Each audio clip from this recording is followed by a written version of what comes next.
جبت لكم هداية تانية من القرآن. المرة دي هتبقى آية واحدة.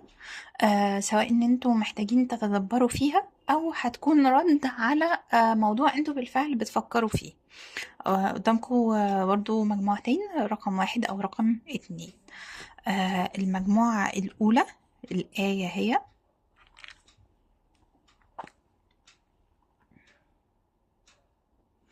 بالنسبة لي في سورة يوسف عامة كلها، وهنا لقد كان في يوسف وإخواته آيات للسائلين.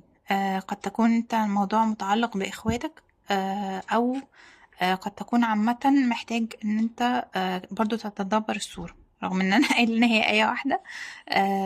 بس برضو يعني خد، لان يوسف هي قصة على بعضها، وقصته فعلا مع إخوة، فبالتالي ممكن ترجع تشوف ال يعني ايه الصورة كلها، بحيث دي تجاوب على او تفهم اكتر ايه المقصود هنا. المجموعة التانية هي: فقال إني أحببت حب الخير عن ذكر ربي حتى توارت بالحجاب. الجزء ده من سورة صاد. وفي جزء ده بيحكي عن قصة، جزء من قصة سليمان. قد تكون أو تحب برضه تشوف التفسير بتاعها، بحيث تفهم أكتر إيه المقصود هنا، أو لو أنت بالفعل فاهم إيه اللي مقصود، فهي دي الآية بتاعتك، دي آية 32. شكرا.